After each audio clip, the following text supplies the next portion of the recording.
ತಮಿಳುನಾಡಿನ ವಿರೋಧ ಪಕ್ಷದ ನಾಯಕ ಉದಯನಿಧಿ ಸ್ಟಾಲಿನ್ ಅವರನ್ನ ಇದೇ ಮಂಗಳವಾರ ಪೊಲೀಸರು ವಶಕ್ಕೆ ಪಡೆದರು. ಪೊಲೀಸರು ಕೇವಲ ಅವರ ಬಂಧನ ಅಷ್ಟೇ ಮಾಡಲಿಲ್ಲ, ಬಂಧಿಸಿದ ನಂತರ ಸುಮಾರು 3,000 ಪೊಲೀಸರೊಂದಿಗೆ ಚೆನ್ನೈನಿಂದ ತಂಜಾವೂರಿಗೆ ಒಬ್ಬ ಭಯೋತ್ಪಾದಕನನ್ನ ಎಳೆದುಕೊಂಡು ಹೋಗುವಂತೆ ರಸ್ತೆಯಲ್ಲಿ ಮೆರವಣಿಗೆ ರೀತಿಯಲ್ಲಿ ಅವರನ್ನ ಕರೆದೊಯ್ದಿದ್ದಾರೆ.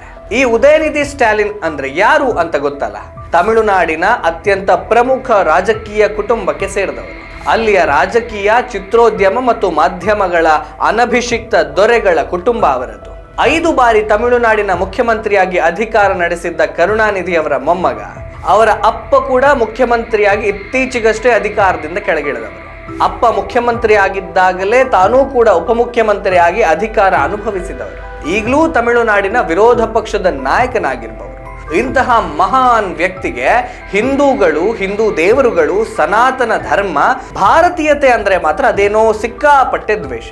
ಆ ದ್ವೇಷವನ್ನ ಅವರು ಮುಚ್ಚಿಟ್ಟುಕೊಳ್ಳುವುದೂ ಇಲ್ಲ, ನೇರವಾಗಿ ಮುಖಕ್ಕೆ ಹೊಡೆದ ಹಾಗೆ ಹೇಳಿಬಿಡ್ತಾರೆ.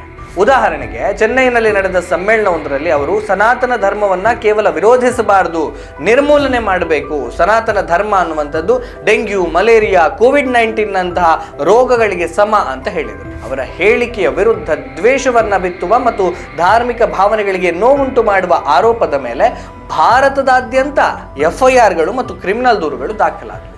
ಆದರೆ ಅಂತಹ ದೂರುಗಳಿಗೆ ಅವರೇನು ಹೆದರಲಿಲ್ಲ. ಅಧಿಕಾರ ಕಳೆದುಕೊಂಡು ವಿರೋಧ ಪಕ್ಷದ ಜಾಗದಲ್ಲಿ ಕುಳಿತ ಮೇಲೂ ಅದನ್ನೇ ಮುಂದುವರೆಸಿದರು.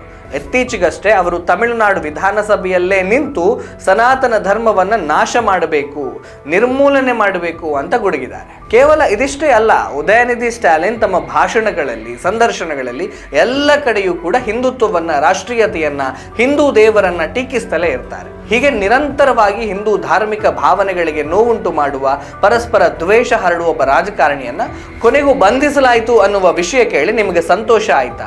ತುಂಬಾ ಸಂತೋಷ ಪಡುವ ಅವಶ್ಯಕತೆ ಇಲ್ಲ. ಯಾಕೆ ಗೊತ್ತಾ?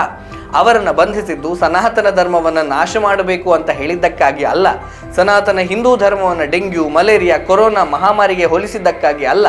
ಬದಲಾಗಿ ಅವರನ್ನ ಬಂಧಿಸಿದ್ದು ಕೇವಲ ತಮಿಳುನಾಡಿನ ಒಬ್ಬ ನಟಿಯ ಬಗ್ಗೆ ಪರೋಕ್ಷವಾಗಿ ಏನೋ ದ್ವಂದ್ವಾರ್ಥ ಪದ ಬಳಸಿ ಮಾತನಾಡಿದ್ದಾರೆ ಅನ್ನುವ ಆರೋಪದ ಮೇಲೆ. ವಿರೋಧ ಪಕ್ಷದ ನಾಯಕರೊಬ್ಬರು ಕೇವಲ ಒಬ್ಬ ನಟಿಯ ಬಗ್ಗೆ, ಆಕೆಯ ಹೆಸರನ್ನೂ ಉಲ್ಲೇಖಿಸದೆ ಪರೋಕ್ಷವಾಗಿ ಏನೋ ಹೇಳಿದ್ದಾರೆ ಅನ್ನುವ ಆರೋಪ ಹೊರಿಸಿ ಬಂಧಿಸಿ 3,000 ಜನ ಪೊಲೀಸರ ಜೊತೆಗೆ 400 ಕಿಲೋಮೀಟರ್ ಮೆರವಣಿಗೆ ಮಾಡಿಸಿ ಭಯೋತ್ಪಾದಕರನ್ನ ಎಳೆದುಕೊಂಡು ಹೋಗುವ ಹಾಗೆ ಎಳೆದೊಯ್ಯಬಹುದು ಅನ್ನೋದಾದರೆ, ಸನಾತನ ಧರ್ಮವನ್ನ ನಾಶ ಮಾಡಬೇಕು, ಹಿಂದೂ ಧರ್ಮವನ್ನ ಮಲೇರಿಯಾ ಇದ್ದಂತೆ, ಡೆಂಗ್ಯೂ ಇದ್ದಂತೆ, ಕೊರೋನಾ ಇದ್ದಂತೆ ಅದನ್ನ ಬೇರು ಸಹಿತ ನಿರ್ಮೂಲನೆ ಮಾಡಬೇಕು ಅಂತ ಹೇಳುವ ಮುಖಾಂತರ ದೇಶದ ಬಹುಸಂಖ್ಯಾತ ಹಿಂದೂಗಳ ವಿರುದ್ಧ ನೇರವಾಗಿ ಅವಮಾನಿಸಿದ್ದಕ್ಕಾಗಿ ಅವರಿಗೆ ಇನ್ನೆಷ್ಟು ಕಠಿಣ ಶಿಕ್ಷೆ ಆಗಬೇಕು. ಹಾಗೆಲ್ಲ ನಾವು ಹೇಳೋ ಹಾಗಿಲ್ಲ. ಯಾಕೆ ಅಂದರೆ ಇದು ಸೆಕ್ಯುಲರ್ ಭಾರತ.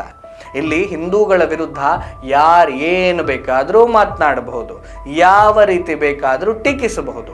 ಈ ದೇಶದ 100 ಕೋಟಿ ಹಿಂದೂಗಳ ಭಾವನೆಗಳು ಯಕಶ್ಚಿತ್ ಒಬ್ಬ ಸಾಮಾನ್ಯ ನಟಿಯ ಭಾವನೆಗೂ ಸಮ ಅಲ್ಲ ಅನ್ನೋದಕ್ಕೆ ಈ ಉದಯನಿಧಿ ಬಂಧನ ಘಟನೆಯೇ ಅತ್ಯಂತ ಪ್ರಮುಖವಾದ ಸಾಕ್ಷಿ.